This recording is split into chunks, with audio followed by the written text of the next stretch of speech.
issues as regards student unionism, there are also issues too that we also need to address. Because I mean, I am also a product of the struggle. I mean, I was privileged to have been involved in student unionism at some point of my stay in the university. So I can tell you that, I mean, unionism within the realms of the current realities we face in this country will play a very vital role. And so it is important, I mean, very necessary that the student leadership structure should be speaking in one voice. It is something. Did they actually speak in one voice? Well, somehow, I think in recent times, I mean, with the recent election they conducted, it seems to me as though there is. Okay, so you people were not speaking in one voice. No, not because a lot of people say student unionism, most of them are the problems of that. They're even more of the bone of contention that we should be looking at. So, do you agree with that? Yeah. So when I mean as it is currently, I mean the new leadership of NANS. I mean, I think that in Nigeria we always have a situation where when the NANS leadership come on board, they seem to be working towards a direction that the students expect. I think somehow, some way, I mean, they lose focus. But currently, currently, I think that with the new leadership that we have, I mean, the election was conducted recently. There seemed to be that sense of unity amongst them. I mean, we saw the demonstration at the Lagos International Airport. I mean, it spoke volume. And then a few days later, we saw a court judgment where, of course, the court mandated ASUU to call off the strike.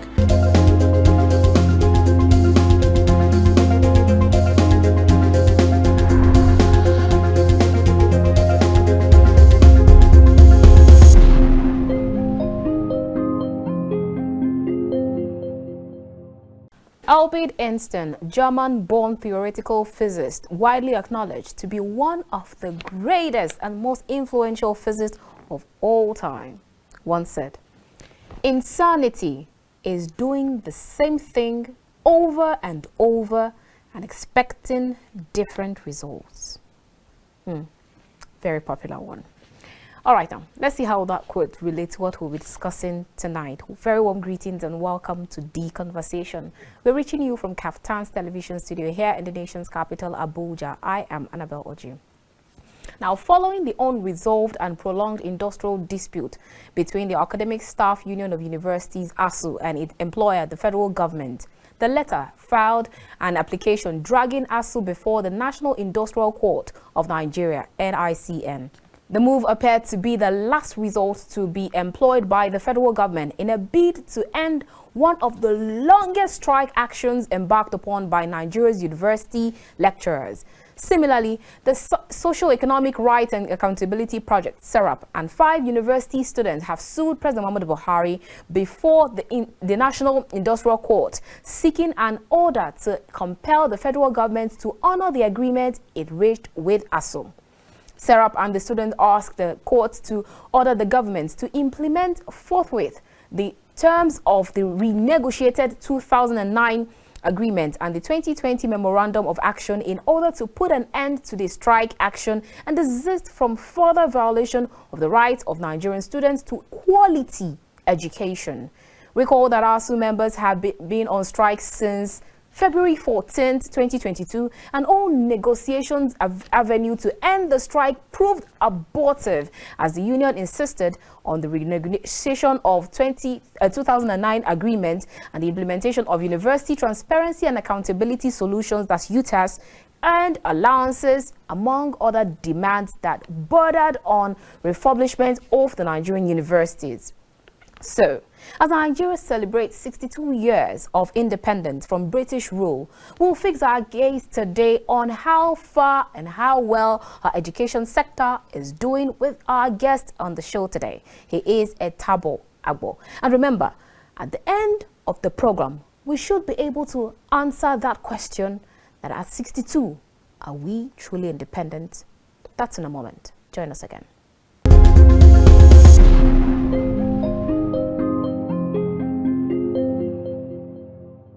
If you just joined us, this is The Conversation. We are reaching you from Kaftan's television studio here in the nation's capital, Abuja. If you just joined us, you're right on time for the interview. Our guest on the show tonight is Etaba Agbor. He is a public affairs analyst. So we'll be discussing Nigeria at 62 as we'll be looking at the education sector, and we would also talk about the ASUU federal government's tussle. You're welcome to the show. Thank you very much. It's a pleasure to be here. Likewise. All right, now let's go straight to our conversation for tonight. Nigeria at 62, looking back at her education sector, how far would you say we're doing? Would you actually say that we are independent enough and therefore we have good reasons to celebrate or commemorate this anniversary? Well, thank you very much. So on Nigeria's independence, bearing in mind the educational sector, I think there's a whole lot of discussion we need to have on that. Of course, bearing in mind the fact that our educational sector is one that over time we've had one or two hitches here and there. I mean, we've seen situations as it is currently, the ASU strike and issues incidental thereto. It tells you a lot about how government needs to do more when it comes to the educational sector. But intellectually speaking, I think we have reasons to celebrate because as a country, Nigeria still stands out as one country out there that produces good heads when it comes to intellectualism. You still see Nigerians doing so well in any given field of endeavor that they find themselves within Nigeria and even outside Nigeria. Nigerians are still able to compete favorably with their counterparts out there. So it tells you how, I mean, intellectually, just like I said, there's a whole lot that we can celebrate for our dear country, Nigeria. But then institutionally speaking, I mean, when you're looking at the structures in place to ensure that people have access to quality education, the structures in place to ensure that there's a conducive environment for learning for our dear country people, those are the places where we have one or two hitches. But I mean, intellectually, I'll say it over and over again, there's a whole lot to celebrate for our dear country.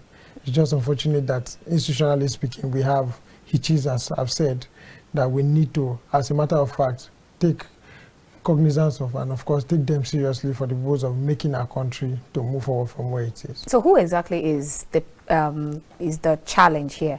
Because you said we institutionally wise, we're not doing very well. So who exactly is hampering the effort of the other person? All right, well, I think currently the way it is, it all boils down to government.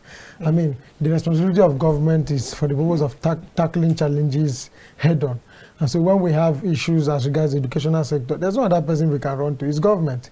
Because the primary responsibility of government, most especially in a competitive world as ours, is to ensure that the educational sector is given topmost priority in its activities. And so if you look at it, bearing in mind the current realities we are facing in our country, you realize that government has a whole lot to do when it comes to tackling. But the same government, you have like President Muhammadu Buhari recently, when he went to New York during the UNGA summit, he actually stated that we are doing very good. And then with regards to literacy, digital literacy and skills, he said Nigeria is doing like very, very well. But now you're saying that it's a different kettle of fish. So is it that we go outside there and portray something else when there's something else happening right here?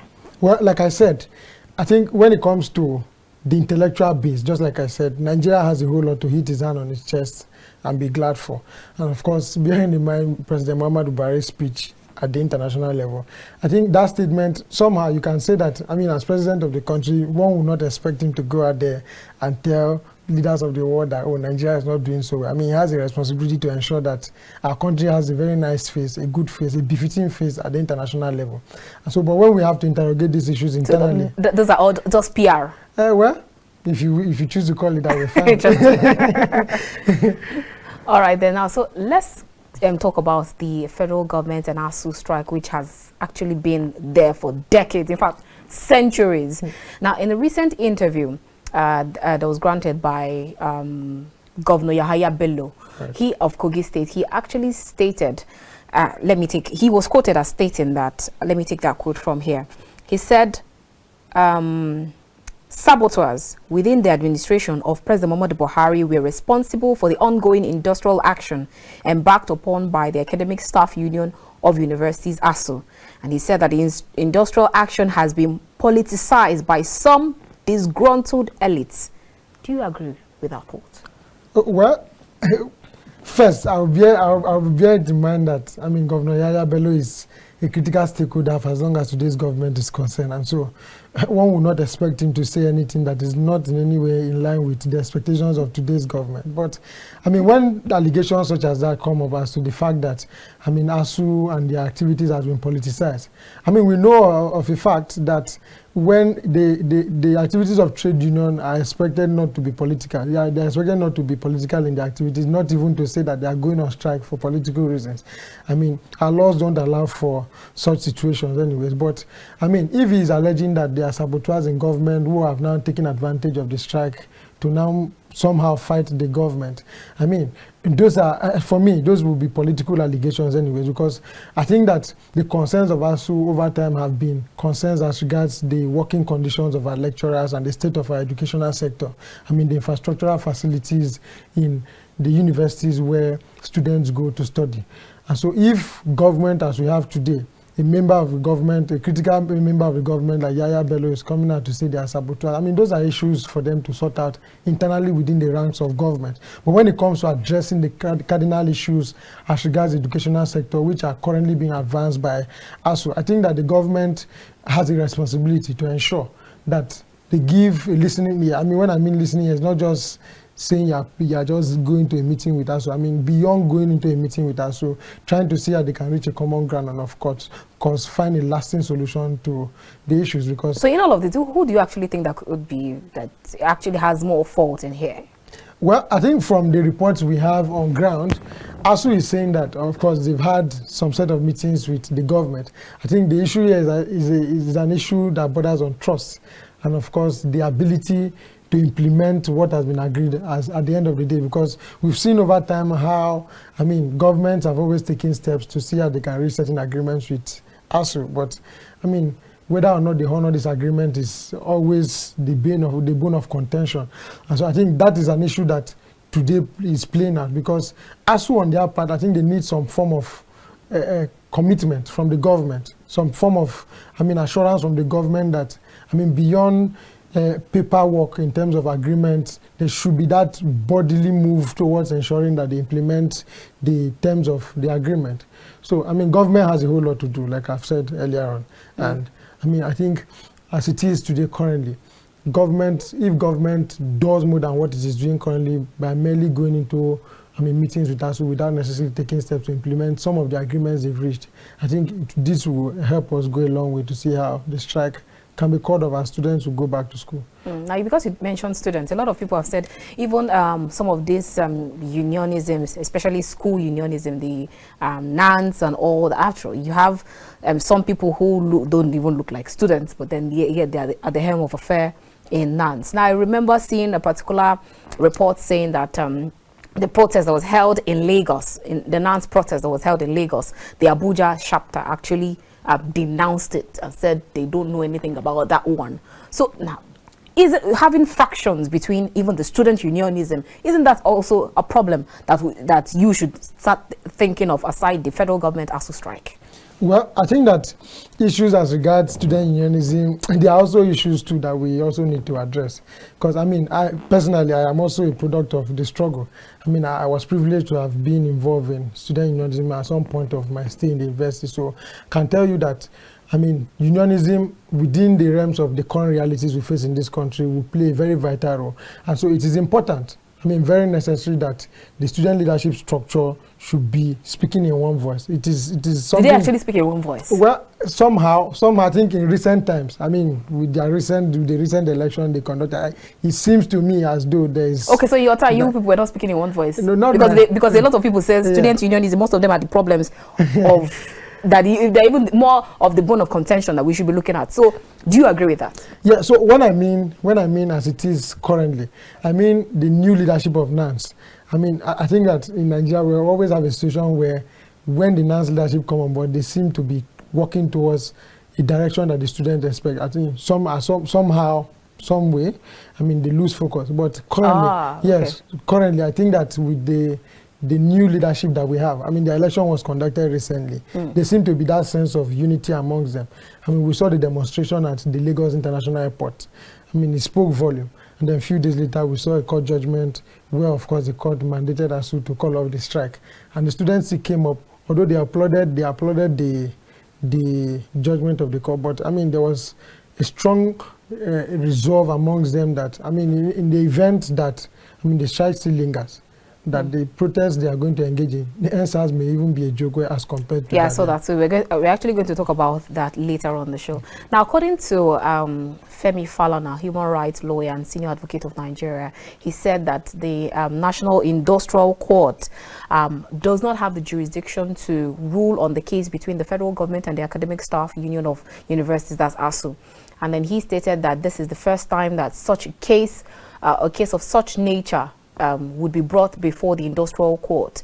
And he also stated that due process was not considered and taken by the federal government before filing the case to the industrial court. I'm going to take some of the things that he stated. He was quoted as saying that this is the first time in history of the court that we have been told that the minister can refer a case to the National Industrial Court without going through the Industrial Arbitration Panel, AIP, because the NIC, that's the National Industrial Court, under the current labor law regime in Nigeria, is an appellate chamber of the AIP. So it is an appellate court. It is only when individuals are sacked that they want to challenge your employer, and they are intra or inter-union.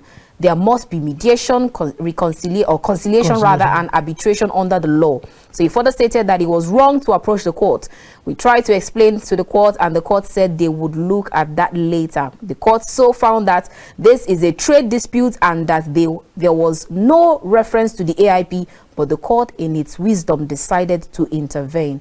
Why do you think that the court decided to intervene even after all of this explanation? Because I know that you have a background in law, so you should be able to help us break this down, especially for those who don't understand the legal processes. Break this down into bits and pieces. Well, when it comes to the court intervening, let me say that the court does not just wake up suo motu and decide to intervene in situations. I mean, when matters go before the court, just like we have, parties must make their cases known to the court. It is based on the arguments that are made before the court that the court will finally give a judgment. And so, bearing in mind the current situation on ground, I have always said it, that, I mean, before the court woke up to, grant an order saying that ASU should call off the strike, it wouldn't have been that the court just suo motu on its own decided that ASU should call off the strike. There were arguments. I mean, we saw in reports, of course, what transpired in court, arguments from the government side and, of course, responses on the part of ASU. So it tells you a whole lot how the decision of the court was influenced by arguments made by both parties in court. But as regards issues of due process, I think that our learned senior advocate, who has over time distinguished himself in legal practice, has the opportunity to still, canvass all of his arguments before the court, because as we speak, the matter is in court. And so there are little restraints as to how, we should be able to make certain comments as regards matters that are already in court. But, his concerns are valid. They make a whole lot of sense, of course, considering it in the light of due process that ought to be followed before the National Industrial Court will exercise jurisdiction over trade dispute. But like I said, the matter is before the court, and we trust that, the court, being an impartial arbiter, will be able to listen to both sides, and at the end of the day, guided by its wisdom and sound principles of law, give a judgment that reflects the position of our laws. So we already know that, even as regards the order that was granted by the National Industrial Court that the ASU should call off the strike, ASU had already exercised its right of appeal. And of course, I think there's also an application for stay of execution of judgment. And the implication of that is that ASU is willing to challenge the decision of the Industrial Court at the Court of Appeal. And of course, so that means you still have a long process to go. Yeah. Aside the federal government ASU strike, you still have, they might decide to even appeal on the judgment from the industrial court? Yes. No, they have. They've already filed the notice of appeal and they applied for... so we're not dealing with ASU and federal government alone. We're still dealing with ASU and the industrial court. Is that what it means? No. Now, the appeal, let me explain. The appeal is against the decision of the industrial court, but it's still on the dispute between the federal government and ASU. So it's more like saying that, the industrial court has given a judgment. Now, because ASU is dissatisfied with the judgment, they have a right of appeal. So they've gone on appeal, filed a notice of appeal, and of course, because there is a judgment, and in order to ensure that that judgment is not enforced, they also have to apply for what is known as a stay of execution, which they have done. And so as it is, we are waiting for the situation with the appeal as they are filed on the ruling of the National Industrial Court. It's still the dispute between the federal government and ASU. But beyond all of the issues in court, I think there are other very pressing issues we need to interrogate, because personally, I do not in any way applaud the fact that the government went to court on this issue. Yes, I do not. But I mean, I think that should be a discussion for another day.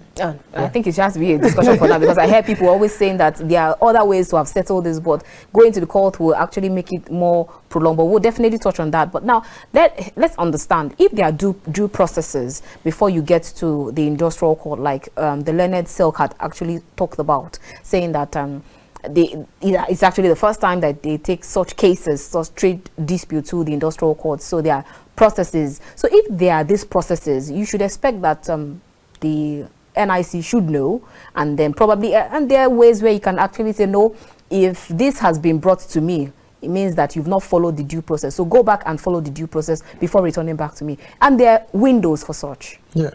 All right. Actually, issues like this on due process, there are issues that falls within the jurisdictional competence of the court when you look at whether or not the court has jurisdiction to hear such a matter. Because our laws stipulate that before a matter goes to court, of course, it must be that you have followed due process of law before you set the matter in court. So in instances where due process has not been followed before a matter is commenced in court, you've not fulfilled the condition precedent to the exercise of jurisdiction. And so what happens? Yes. So what happens is that as an aggrieved party, you can challenge the decision of the court. And of course, in some instances, the court may suo motu, dismiss the suit for want of jurisdiction.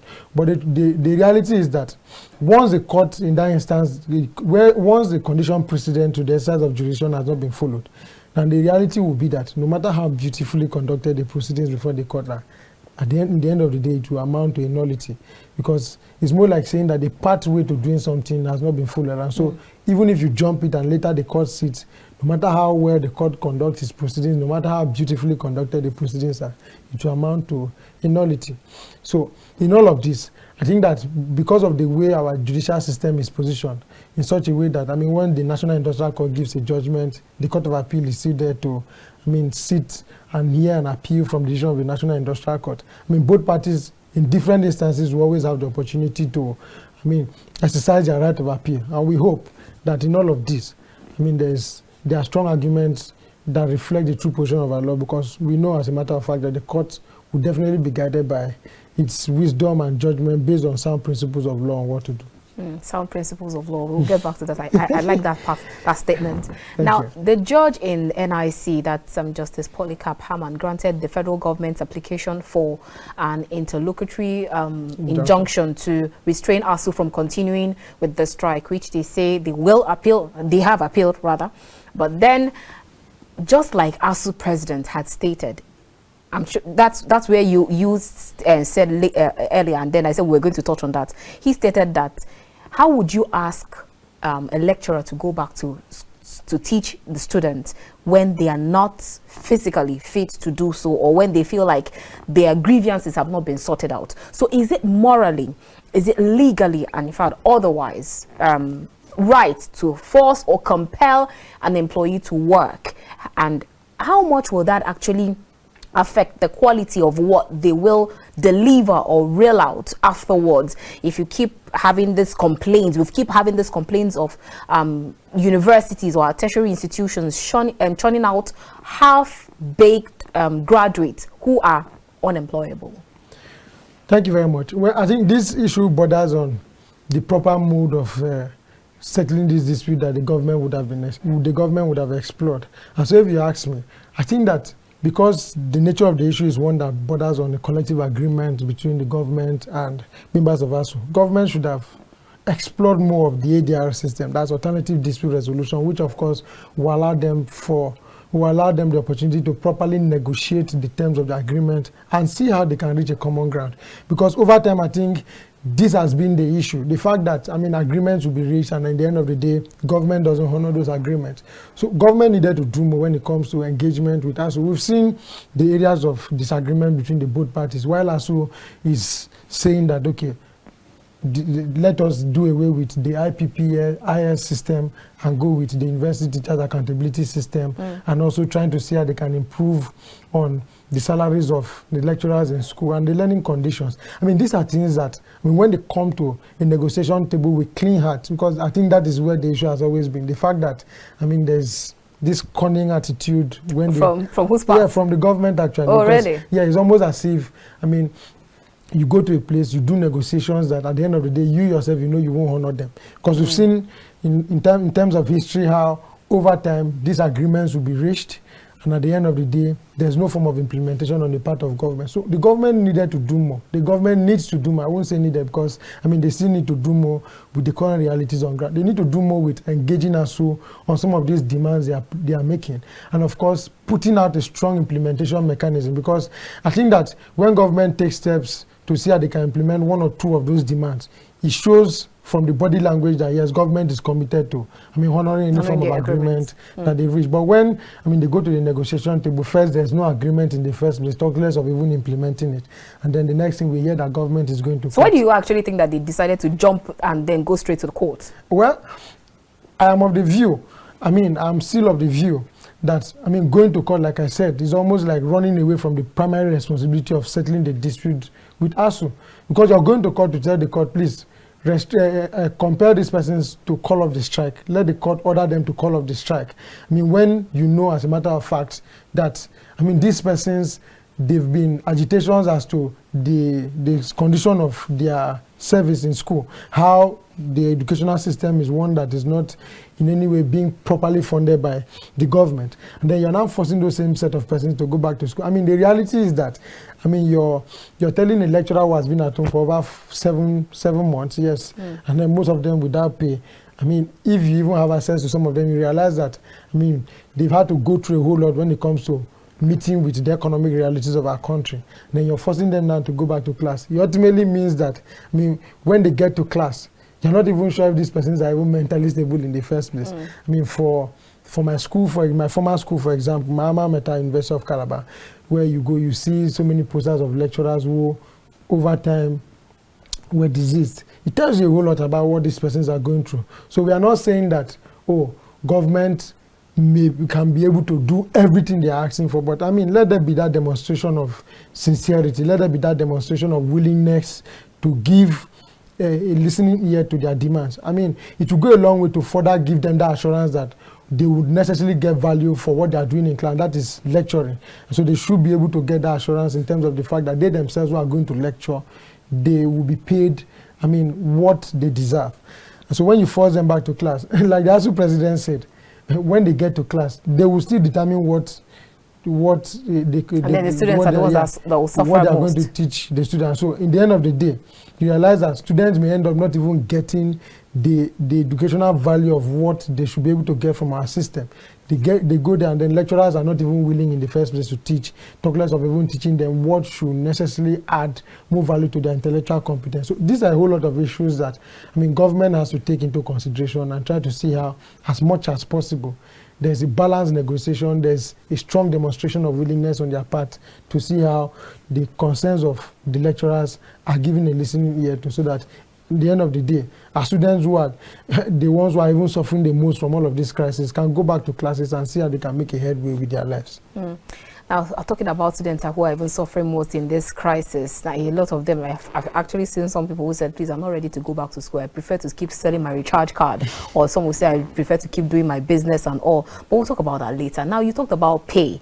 And seeing that the applicants, they're also praying that the court for an order mandating the defendants and their agents to immediately release and pay all the withheld and outstanding allowances and other emoluments, both for the period and outside the period of the current strike action, to all members of ASU.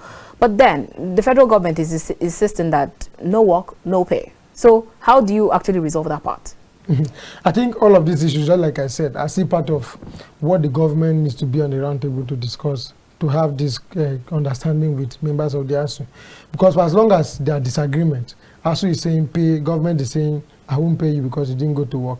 It tells you how there's no sense of understanding between the both of them. And so in all of this, it still boils down to them going back to the negotiation table. So the negotiation table, should you actually have, since you didn't work for 7 months, don't worry, I'll pay you fully. Because some other persons have actually argued and said, if you don't work, if I'm a private owner of a particular business, if you don't work for 2 days, you should be counting by the hour. So if you don't even work for XYZ hours, it means I shouldn't pay you for XYZ hours, because some people will actually argue and say, after all, that's how they do in advanced countries. So why are we different? So do you agree that it is okay to pay them, let them come back, and then you pay them for the 7 months that they've not worked? Or are you saying that they should not be paid? Which part are you on? Well, I think with the realities on ground, they should be paid. Because I think this question borders on whether or not government has the capacity to pay them for this period that they've not worked. I mean, this the government we are talking about today, government who has the government that are not printing money. After they said they're broke. I know, at some point. I know they are broke, but I mean, it's still under this government. We saw Nigerian government donating fleets of cars to another country. So it tells you a whole lot. I mean, these issues borders on the priority of our government and what it is like on the scale of preference when it has to do with education. I mean, education is something that every government should prioritize. And so I think that concerns such as this, especially when it has to do with those who are directly responsible for what our students get in class, government should be able to give a listening ear. Somehow, government may not be able to pay the whole 7 months. But like I said, negotiation will give them the opportunity to say, okay, fine. It's even possible that when they go back to the negotiation table, you see that they may now reach certain agreement at the fact that, okay, we can't pay 7 months. Can we give you 5 months? Can we give you 6, 4, something lesser? These are all opportunities you get at the negotiation table. But I mean, if they continue with the current situation as to, I mean, going to court to compel ASUU to call off the strike, I mean, what is going to be the reality, I think, is much more disastrous. Is it more like a subordinate, superior kind of relationship right now? Like, I am your boss, so you must do what I say. That is what is almost becoming like. I mean, government is more like the employer in this case. I mean, lecturers are the employees. I mean, most times in labor relations, they tell you it's a master and servant relationship. It's almost like that. But I mean, like I said, considering what is at stake, the future of our young persons in this country, I mean, government should be able to keep away certain things and see how they can have quality negotiation. My concern in this discussion is on quality negotiation, trying to see how a common ground will be reached, because in all of this, I think the major persons who should be put into consideration are the students who are suffering the larger part of all of these things. Students who have been at home for over 7 months, they've not had access to education. I mean, their future is at stake. I mean, for those who have even lost students this year, the ones who are even in final year have lost the opportunity in the Nigerian law school, because, I mean, law school has opened opportunity for application, but, I mean, they've not met the requirements, so they can't even go. So there are just too many realities that the government needs to wake up to and see how this strike should be called off. ASUU's concerns should be critically and well addressed, so that, I mean, students go back to class. That's where we're going to start from the law student, how they will fit in. But let's go on this quick break, and when we return, we'll definitely continue with this conversation. I'll see you shortly.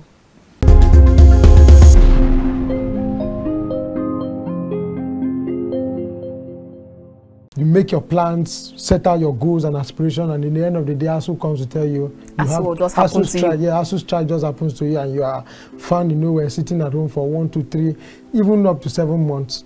And then, I mean, it's tragic. It's a very devastating situation. I mean, speaking from a background of somebody who also had to suffer the same. I suffered the same thing when I was in school.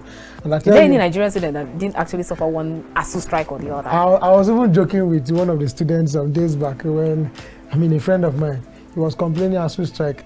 I just had to tease the person, and I said, "How many strikes have you done?" Oh. At some point, we'll just start counting how many. You have just done only 7 months. Oh God! I was like, if you've done just one, I think you are not ready for graduation yet, because it's almost becoming like the number of ASUU strikes you've done would determine when you're going to graduate. That is a sad reality. But I mean, as much as I was joking about it, but when we begin to examine these things critically, it doesn't in any way tell a good story about what our educational system presents for our young persons who aspire to become greater persons in future. I mean, it doesn't. I mean, as much as we agree that these opportunities, some students, I mean, some some students have capitalized on it to, develop their skills in other things. The vast majority of others who do not even have anything to do at this point. Some of them have even resorted to criminality. Exactly.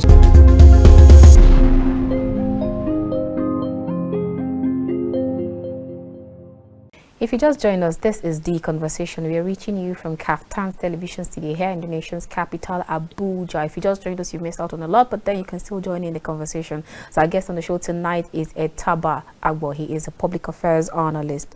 Now, before we went on that break, we were talking about quite a lot of things, and then we stopped at the Nigerian law school students. Now, those are who are supposed to go to law school, rather. Now, how much will this actually affect them? Because now you have private universities, they're still up and running. Some other universities that does not have any kind of affiliation with ASU, they're still up and running. So does it mean that they would allow those people to move, and then those who are with the government university would have to wait? How would they sort that out? Well, I think the current reality on ground is that because of the requirement that before you go to law school, you must have done 5 years in the Nigerian university where, you take on the necessary courses that qualifies you for the Bar 2 program. The current final year students who have not, most of them haven't even finished their first semester. They are not qualified. So the implication now is that, they can't even go to the Nigerian law school. So you now have a situation where some schools resort to, sending backlog students, because some universities have backlog students who are piled up. So they now resort to sending them. Meanwhile, those who ordinarily should have been given the opportunity to go to law school, they can't because they do not qualify. And so for the private schools too, I think some of them too also have backlog situations. Okay. But if they have students who have met the requirements for admission into the Bar 2 program, definitely they will go to the Nigerian law school. But the reality now is that the students in the public universities are the ones who are even suffering the most now, just like I've told you. Because you find out that because of the ASU strike, those of them who have been in their final years for how many years, it's even running into a year or more, those who have been in final year, they can't even go nowhere. Even those who are coming after them, they are still stuck where they are. So there's no progress. So it doesn't mean that they will just jump pack all of them together and send them to law school? No, they won't. Because like I said, the ones who are still in final year, they've not met the full requirement. Okay. They are not done. So most schools, like I said, are now resorting to sending backlog students. Yes, students who had 1 or 2 issues and they could not go to law school, or some who resorted to going for their youth service before the law school. Those are the ones they are now given the opportunity to go to law school. But the reality is that those who naturally and statutorily were expecting that they will be in law school this year, they've lost the opportunity. Students can no longer even calculate their lives and say, okay, so yeah, this is what I want to do, this is where I hope to be. You make your plans, set out your goals and aspirations, and in the end of the day, ASU comes to tell you, ASU's strike just happens to you, and you are found in nowhere, sitting at home for 1, 2, 3, even up to 7 months. And then, it's tragic. It's a very devastating situation. I can imagine. Speaking from a background of somebody who also had to suffer the same. I suffered the same thing when I was in school. And is there any Nigerian student that didn't actually suffer one ASU strike or the other? I was even joking with one of the students some days back when, a friend of mine, he was complaining ASU strike. I just had to tease the person, and I said, "How many strikes have you done?" Oh. At some point, we'll just start counting how many. You have just done only 7 months. Oh God! I was like, if you've done just one, I think you are not ready for graduation yet, because it's almost becoming like the number of ASU strikes you've done would determine when you're going to graduate. That is a sad reality. But as much as I was joking about it, but when we begin to examine these things critically, it doesn't in any way tell a good story about what our educational system presents for our young persons who aspire to become greater persons in future. It doesn't. As much as we agree that these opportunities, some students, some students have capitalized on it to, develop their skills in other things. The vast majority of others who do not even have anything to do at this point. Some of them have even resorted to criminality. Exactly. And so I think that, being in school is an opportunity for them most times to get busy with their academic work, to get busy with, making quality friendships that will ultimately lead them to, you never know how much university or how much schools actually help a lot of people to solve some. So you have some people that will say, oh, I can't even wait for ASU to just call off their strike. Let me just go to school. Yeah. Some people are not even interested in staying at home anymore. They just want to leave home and then go to school. Yeah. So you don't know how much those of these has actually helped. Now, seeing that various governments have come and gone, And yet this ASU federal government quagmire has refused to go with these administrations. Because I'm actually wondering, like we've stated, a lot of there are no, you can count how many Nigerian students will tell you that yes, I have gone through incessant strikes. And then you find out that none of them will tell you that no, I have not, especially public school students. So it means that one side always renege on the agreement, and like you said, the federal government, they are always found wanting in that regard, and yet the government, they say, is continuous. Now for this, after 7 months of strike by the union, that's ASU, to press home the demand for improved funding for universities and the review of salaries for their lecturers, among other issues, and the federal government still went to court challenging the action. I'm wondering, who is supposed to even sue each other at this point? Is it the federal government that's supposed to sue ASU, or the other way around? Well, on the issue of who is supposed to sue, now, even if anybody wants to go to court, it shouldn't be the government. It's more like saying I'm holding the yam and the knife. Then after killing you, I'm still carrying the yam somewhere to still continuously deal with it. I mean, the government is in a better position to handle these issues. And like I said, the concerns today and the body language of the government towards the strike is a leadership concern. It's a leadership. It tests the leadership capacity of the current administration, because beyond going to court, I mean, the government should be able to demonstrate a strong sense of leadership by going into strong negotiation. But it has been there. Various governments have still seen federal government tussle. Yeah. Now, I think why somehow we say this situation is even worse for the current government is because, I mean, we had instances where the current government back in 2014 during the campaigns and all, I mean, I think part of the promises made by the current government, they capitalized on the ASU strike to campaign. I mean, it tells you a whole lot about how, I mean, some of these challenges becomes a point of campaign for our government, and then when they get to office, I mean, little or nothing is done about tackling those challenges, because we're a government that was at the forefront of criticizing the former government on what they were not doing right in terms of, I mean, tackling issues as to ASU strike. I mean, the expectations of Nigerians were a little bit high. They were high.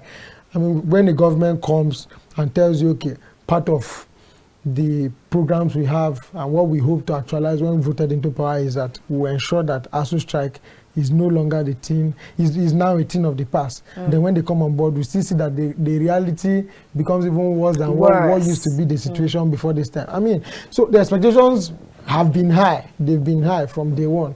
And so with the situation that the strike has lingered up to 7 months, I mean, the government shouldn't have resorted to going to court. They should have, I mean, shown their leadership capacity at this particular trying time when, of course, like I said, the future of our younger ones is at stake.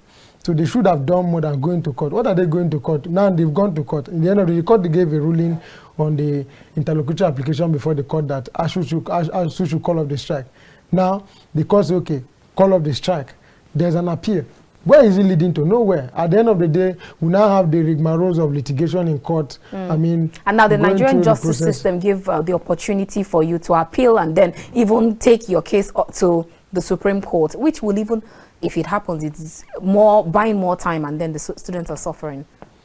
So that ultimately tells you that, I mean, government has to go back to the negotiation table. So it is government that needs to bow at this point. Yes, please. They need to bow, go back to the negotiation table, try to see how they can make some concessions, and more importantly, demonstrate willingness to implement those agreements, because over time, I think it's not just an issue of the agreement. It's an issue of implementation. Giving life to the agreements that are reached has always been the major problem that ASU has had with the federal government. I think that is even what has led us to where we are today. All right, so I understand that there are provisions in the Constitution that guarantees the right to protest, and there are also provisions in the law that also guarantees that you can actually go for industrial actions. But then, are there provisions stating how much or the length, how lengthy that strike or industrial action should last, and at what point each party should sheath their sword? Well, I think as regards the time in which the strike should last, I don't think there are stipulations as to how long a strike should last. But the stipulations we have, just like it was in the case before the National Industrial Court, is situations where union should call off their strike, when they go on strike, or when they should suspend the strike. Of course, when you look at the Section 18 of the Trade Dispute Act, as was cited in the current case of HASU, of course, when a dispute has been referred to the National Industrial Court, for example, amongst other situations that are listed in that section, a strike ought to be suspended. So those situations are only the times when, if, for example, you've gone on strike, you have to suspend that strike within that time. But our laws do not make express provision as to how long a strike should last. But, I mean, in reality, I think our concern should not always be about how long a strike should last. Our concern should be how to tackle the concerns so we don't even go through that lead to these strike actions. Because, I mean, when you now pay attention to how long a strike is going to last, it's almost saying that, okay, just go on strike. We'll allow you go on strike. Whatever you're saying is not our business. After all, after this time, you will call off the strike. But okay. I mean, well, let's have situations. Let our country be more progressive in nature. Let it be a situation of us paying attention to the process that leads to the strike in the first place. What are the concerns that leads to this strike? And then government takes steps to see how, I mean, they put up measures that will forestall the outbreak of strikes, so that, I mean, we do not have situations where the students, as it is the case now, suffer a greater part of the effect that this strike will have on our society. Just like they say, when two elephants are fighting, the grants are the ones that suffers it. Now, this move appeared to be the last resort to be employed by the federal government in a bid to end the prolonged strike. But my question is it actually right to use the legal means or to resolve this kind of quagmire, or are there other diplomatical means that they can use, even though they're already in court? Are there other diplomatical means that they could actually employ to resolve this? Yes, of course they are. Like I said, it all boils down to renegotiating the terms of agreement, and beyond renegotiating, taking steps to see how, I mean, they can implement. It's the implementation that has always been the problem. Because I've said that while the matter is in court, it is still the normal litigation process. And of course, we know what litigation is like. Filing of processes, adjournments may come when necessary. And as the situation unfolds, you see other realities coming up with the matter in court. And the end point is that the students are still at home suffering. So beyond the litigation, just like I've said, government should go back to the negotiation table. I think some of these concerns as to the increment of salaries for the lecturers, concerns as to funding of our university system. These are concerns that, I mean, they can reach a common ground. Like I said, I think it's because they've tried not to bring out terms that are balanced somehow. Because while ASU says, okay, give us, we want you to use a payment system that is different from yours. And they're also saying this is the percentage of what we want for increase of salaries. There's a way they can reach a common ground. If, for example, even though some people have actually argued that you cannot tell your employer how they should pay you. Of course, you can't, but in situations like this, that's why we have situations like this in labor disputes allows for negotiation of working conditions between the employer and the trade union, and in this case, ASU. So what they do is just to they renegotiate the working conditions to see how, I mean, the working conditions will be much more favorable to the employee and even to the employer in some instances. So it's not a situation of saying that you are the one who is now actually telling them. Government also has a negotiation power, negotiating power on the table. And so it all boils down to what they are proposing, what they are bringing to the table, and beyond bringing something to the table, as I will always say, a strong demonstration of implementation is what needs to drive home whatever they are going to agree, and of course give us the assurance that in the end of the day, I mean, even if they call off the strike, they will have their demands met. Now, there have been various allegations that Nigeria justice system usually favors every first plaintiff. So maybe that's why you get this kind of judgment from the industrial court. A lot of people have said that as long as you're the first person to go and complain, you will definitely get, like, you should just believe that your side of the story will be heard more than the defendant. Do you agree to that argument? Well, I will not agree with that. I do not agree with that, because the nature of our justice system is such that the judge is an impartial arbiter. I mean, the judge, his job is simply to sit listen to both sides, marshal out their case. Even if we are not just apart from looking at it with the ASU federal government tussle, even looking at it in terms of politics and then politicians and then elections, would you actually say that that argument is not or is tenable? The argument is still not tenable because a cardinal principle, regardless of the nature of the dispute that is brought to the court, a cardinal principle that plays a vital role in our judicial system is the principle of fair hearing. The court has a responsibility, of course, in line with Section 36 of our Constitution, to give listening ear to both parties. And of course, the law does not say, oh, because the person is a plaintiff, the court will listen to him more than the other person. The law says give equal opportunities to both parties to marshal out their cases. And so whether or not the person is going to be given judgment will be dependent on the quality of arguments that are made before the court. Because like we always say, the court is not a Father Christmas that will just grant you what you did not ask for. And so what is expected of every litigant, whether you're the plaintiff or defendant, is that when you go to court, you should be able to tell a persuasive story to the court, marshal out credible arguments before the court on why the court should either give judgment in your favor or do not grant the prayers as made by the opposing party. But I mean, in the end, the point is that our justice system is not tailored towards favoring the person who brings the matter to court. Our justice system is towards ensuring that justice is done. And justice means that both parties are heard, and based on the quality of evidence, arguments made before the court will give its judgment or decision on it. Yeah.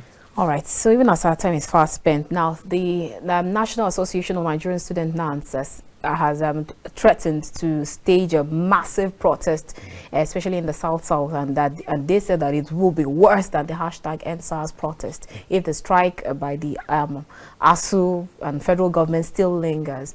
And then NAS said it would make good use that its threats to cripple the economy if the federal government fails to return lecturers to their classroom. Now, do we actually need a resurgence of the #EndSARS protest at this moment? Well, let me say that first, the right to peaceful assembly is one that is guaranteed under our Constitution. Of course, everybody has a right to gather peacefully, air out their opinions without necessarily having to vandalize government properties and properties of private individuals. And so if with the current realities on ground, I mean, I do not hold any opposing view as to the fact that NANS should not demonstrate. They should. I mean, 7 months is not 1 day, it's not even 7 days. 7 months of being at home, having your hopes dashed out. Then for those who already had their lives planned out for a particular period of time, they realize that they are even readjusting. It tells you a whole lot about what Nigerian students are going through. And so if it would take a demonstration, I mean a strong demonstration by NANS to make the government give listening ears to the demands of ASU, I think that should happen. Because you actually know that the sound of #EndSARS can actually put a lot of shiver in a lot of people's spine, especially politicians and business people. Yeah, actually, issues of the EndSARS, I mean, where the team became very uncomfortable was when, I mean, they began to vandalize government property. And that is something that, I mean, is a discussion for another day. But like I said, as regards NANS, for as long as the demonstration is peaceful, is one that is geared towards ensuring that they can press home their demands, make government listen to their concerns. I mean, we saw what happened in Lagos State. I mean, they didn't vandalize, but I mean, the economic discomfort they are going to cause to the government is something that will send a very strong message. And if, of course, we have a NANS government that is willing to ensure that government lives up to expectation, I mean, I will applaud them to do so. Because we've seen that in the history of this country, student leadership structures such as NANS has played a very vital role for us to get to where we are. I mean, the independence struggle and even take over government from the military down to a democratic system of government. We've seen the critical role that student leadership structures play. And so even in the 21st century, such as we find ourselves, we still have concerns as to the fact that, I mean, students are kept at home for over 7 months and government is doing little or nothing about it. Then, I mean, I see nothing wrong with those who are critical stakeholders, who are even the ones who are suffering from these concerns, coming out to make their demands heard by government and to ensure that by all means possible, legally possible, government addresses those concerns so that they can go back to class. And let me also say that beyond them, of course, showing that demonstration of willingness to go on protest if government fails to do something to address the current realities on ground. I think that there's a whole lot that needs to be done. And like we've seen in times past where, I mean, the NANS leadership will start on a good footing and in the end of the day, they may lose focus. It is my prayer that they do not lose focus, because with the realities on ground, bearing in mind the 2023 elections that is at stake, I think we need everybody's hand on deck. We need the hands of NANS comrades on deck to ensure that government live up to its expectations. And of course, even as we prepare for the 2023 election, let the politicians, let the elites know that, I mean, they can't do anything and get away with it. And then once they know that institutions such as the student leadership structure that is made up of vibrant youth of our country are up to the task of nation building, they are very ready to ensure that the whole government are accountable. I think it will go a long way to, I mean, make our society a better place and to always keep every government on its toes. And we always take social media message, but we'll not have the time to bother. Someone was actually saying that when it affects the elites, that's when they begin to move. Like some people have actually stated that because it is not touching, when the problem or when the challenge, I went to the airport, you actually see how all of them would come out to complain. But maybe when you have this protest, maybe that will be the move that they might have. Now, what are your last words? Even as we we're looking into 2023 election, and we're still commemorating Nigeria at 62, and then you have politicians. Campaigns have started already, and then you have politicians who will come out to say, okay, this ASU federal government tussle in my own administration, you would never see it happen again. So Nigerian students who have been at home for 7 months, what are those things that they should be looking out for, so that when you want to put your thumb where your mouth is in 2023 to vote, this should be the things that you should look out for and say, no, I am not going to pick this person. This is the person that I should pick. Well, I think as we make our way towards the 2023 election, let me say that it's unfortunate. It's unfortunate that our country's leadership has been one that has casted so much doubt on itself. I mean, we have a situation where politicians make certain promises during the campaigns and they end up not fulfilling most of them. And these things happen to be the most essential part of why we are in existence as Nigerians. And so as we prepare for the 2023 election, bearing in mind our subject of discussion for today, the educational sector, I think that the young persons need to realize their place in nation building. I mean, with the current realities, the fact that for over 7 months they've been at home, they do not need a soothsayer to come and tell them that if nothing is done now or in 2023 as the case may be, I mean, it may be very difficult for us to take back our country. And so it leaves us with, I mean, doing everything possible to ensure that we vote the right leaders when the time comes for voting. I mean, even as we prepare for the 2023 elections, I think that the current government has a whole lot to do. I mean, we already know they have aspirants to in the elections. I mean, the burden they have to discharge is simply the burden of telling Nigerians how well they've been able to manage the affairs of this country for the past 8 years that will entitle them to another 4 years to continue in government. Yes. And all so right. how well they're able to discharge that burden, I think, is something that some of us are looking forward to, because, I mean, you can't ignore the current realities on ground. You can't ignore the ASU strike when you're talking about the educational sector. And if you're talking as a presidential candidate, for example, of the APC, you should be able to tell us how you're going to manage issues of ASU strike, bearing in mind the fact that, I mean, these things have happened in a government run by you people, and little or nothing has been done to address this issue. So Nigerians, young persons, as much as we prepare for the 2020 election, they should walk by their conviction. They should be able to look at candidates who have what it takes to run the affairs of this country. And it's unfortunate that, I mean, we are not endowed with clairvoyant proclivities, that we can tell what tomorrow looks like, what the intentions of a person is all about. I mean, even the learned doctor has once said that not even the devil knows what is the intention of another person. But we hope.